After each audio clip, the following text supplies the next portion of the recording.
वादा करते हैं कि आप दोबारा लाइए, 5 साल में हम इतनी रोजगार देंगे। कोई रोजगार नहीं मिलता है, कुछ नहीं होता है, सिर्फ ये फजूले होते हैं। गरीबों की सरकार बिल्कुल नहीं है, ये सरकार सारी अमीरों की है। अमीर ही पैसा कमा रहे हैं। फ्री का कुछ नहीं चाहिए, आप रोजगार दीजिए, एम्प्लॉयमेंट दीजिए, वैकेंसीज निकालिए। उन्होंने कोई वादा पूरे नहीं किया। जैसे कि नहीं रोजगार दिया लोगों को। नौजवान डिग्रियां ले लेके घूम रहे हैं। ये चुनाव शायद अगर मोदी जीत जाए किसी भी तरह से, ईवीएम की वजह से या जैसे भी, तो मुझे नहीं लगता कि आगे आने वाले समय में कोई जनता जरा सी भी आवाज़ उठा पाएगी गवर्नमेंट के खिलाफ या सवाल पूछ पाएगी।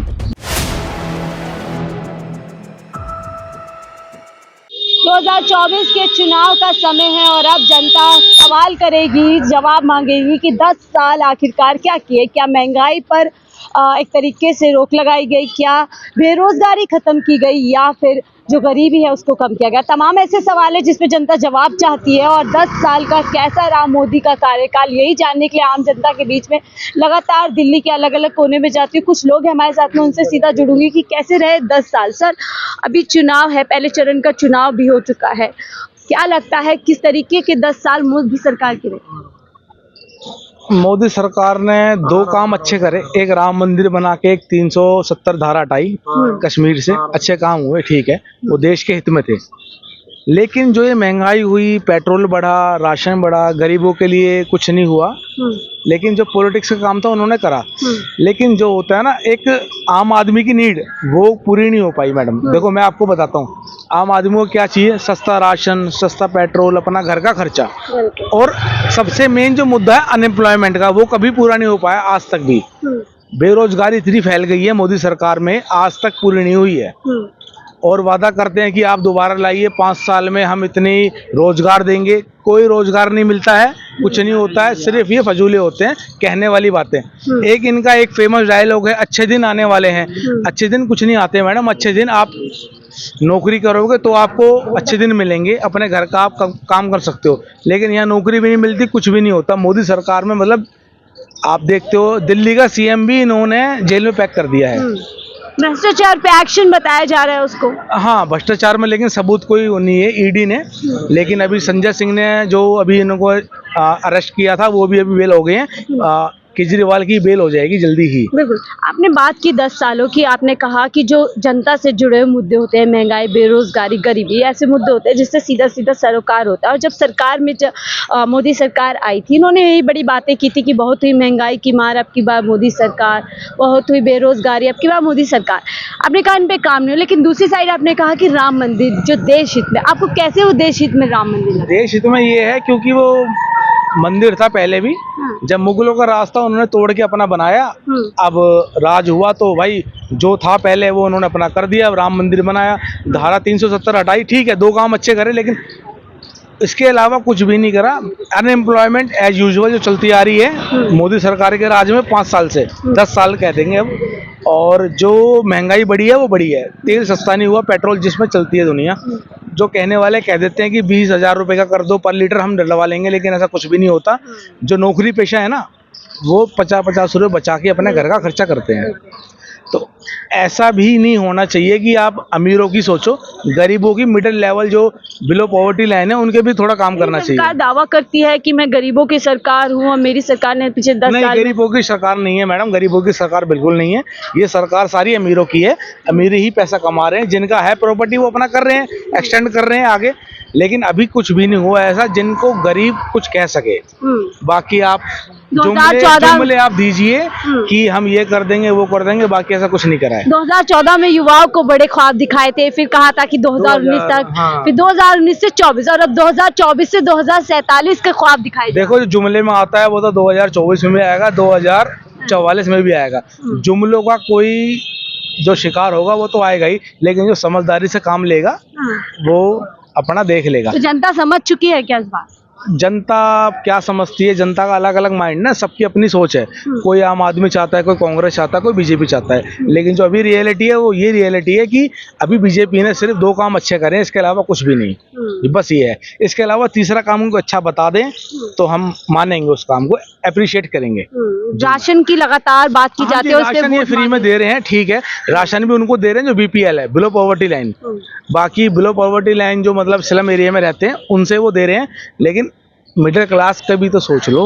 आप राशन दे रहे हो, राशन तो केजरीवाल सरकार ने भी दिया कोरोना काल में, जब डबल राशन मिल रहा था फ्री, लेकिन उससे भी कुछ नहीं होता। पता नहीं, राशन एक तरफ एम्प्लॉयमेंट दीजिए, रोजगार दीजिए उसी ना। पे आ रही थी एक आप तरफ। फ्री का क्यों दे रहे हैं? आप ये मौका दीजिए ना कि कमाए और खाएं। जी, आप वही आ ये रही क्यों कह थी। रहे हैं कि फ्री मत दीजिए आप? हाँ। नहीं, फ्री का कुछ नहीं चाहिए।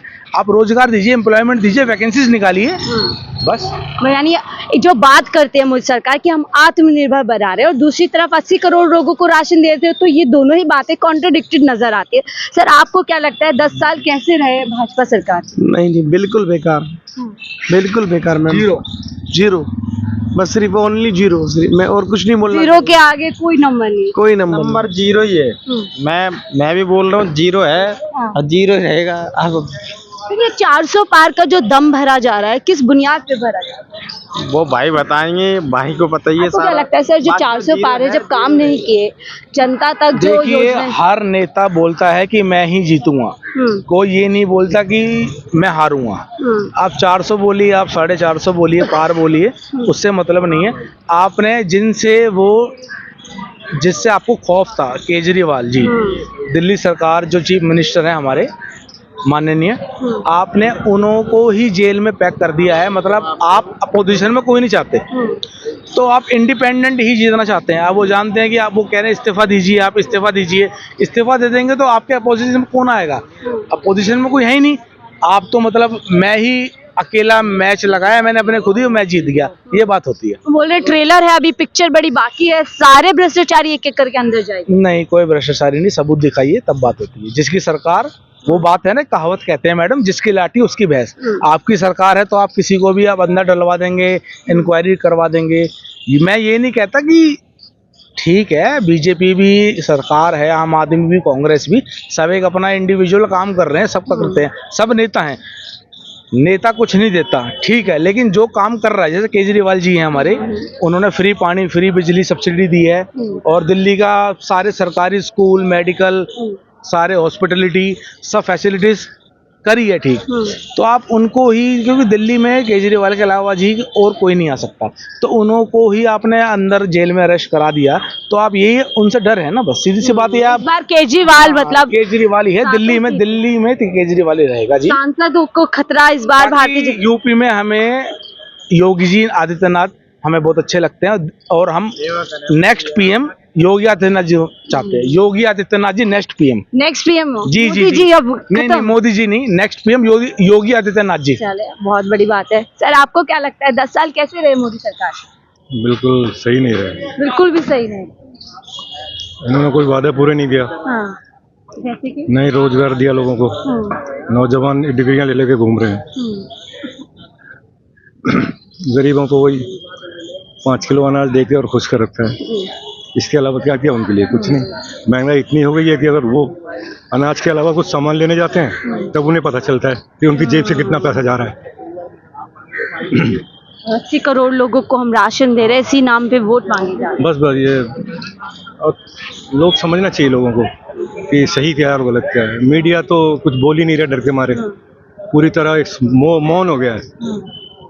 कहाँ जरा सी बात पे पहले मीडिया जो है ब्रेकिंग न्यूज चलाता था और स्टिंग ऑपरेशन करता था, अब कहाँ गए? हैं। प्याज के दाम पे सरकार गिरा। बहुत सारी चीजें हैं, हर जरा सी चीज पे जो है शोर मचाता था उछला, अब तो बिल्कुल शांत बैठा है। सरकार के खिलाफ एक जरा सी बात बोल के राजी नहीं है।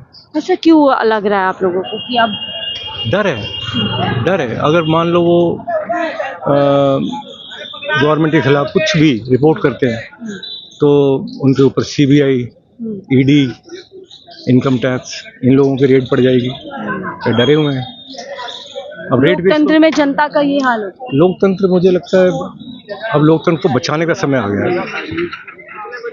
विपक्ष भी यही बोल रहा है कि लोकतंत्र बचाना है। लोकतंत्र तो पूरी तरह मतलब उस पर बोलते ना लास्ट उस पर खड़ा हुआ स्टेज पर।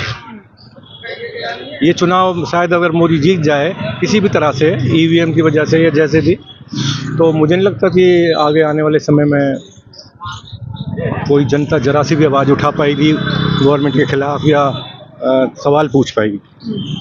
अभी सवाल नहीं पूछ पा रही हो, जो पूछ रहे हैं जवाब नहीं मिल रहे हैं। जवाब मिल नहीं रहे हैं, और जो सवाल पूछते हैं उन लोगों की जबान बंद कर दी जाती है। कुछ चैनल्स ऐसे हैं आप लोगों के बीच में जो बंद भी होने जा रहे हैं, 2-3 चैनल तो बंद होने जा रहे हैं। लगता है दिल्ली में अब गठबंधन का जोर है।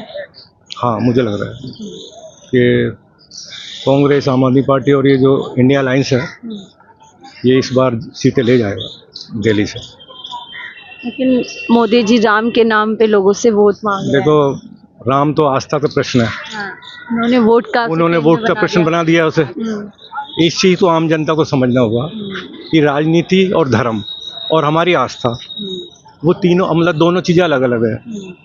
हम आस्था है, हमारे मन में भी राम के प्रति आस्था है, राम हमारे आराध्य है, बट राजनीति में राम जी कहाँ से आ गए? राम भगवान का कद इतना बोना हो गया है कि आज वही तो नेताओं दिए भी उस नाम पे जा रहे हैं। नेताओं के आगे, और तो मतलब कुछ कहा नहीं जा सकता जी, ये चीज़ है। लेकिन हाँ, बदलाव आएगा, जनता कुछ चाहती है बदलाव। 400 पार का नारा, ये 400 पार का नारा तो इसलिए दे रहे हैं ना कि सब कुछ मैनिपुलेट कर देते हैं, ये सब इनके हाथ में है।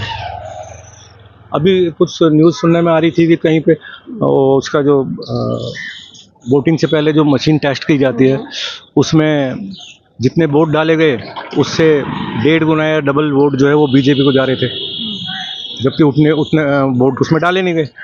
तो ये मैनिपुलेटिंग सिस्टम तो चल रहा है, ये ईवीएम है जब तक। यानी आप कह रहे हैं बिल्कुल बेकार 10 साल है, बेमिसाल जिनको बताया जाए। हाँ जी, हाँ जी, बिल्कुल। सिर्फ भाषणबाजी, जुमलेबाजी और जनता को गुमराह करने वाली बात है।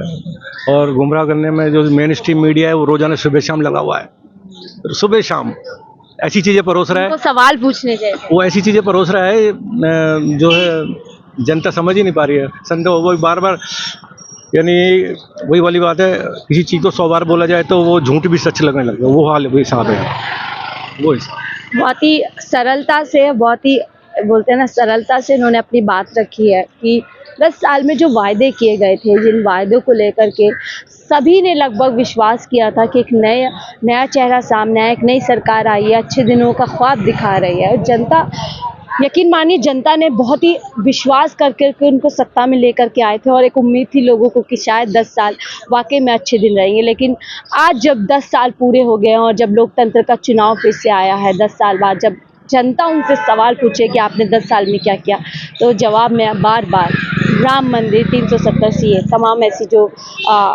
सरकार की उपलब्धियां रही हैं उनको गिना रहे। फिलहाल मुझे दीजिए इजाज़त, मैं शाहीन खान, 4PM दिल्ली के लिए।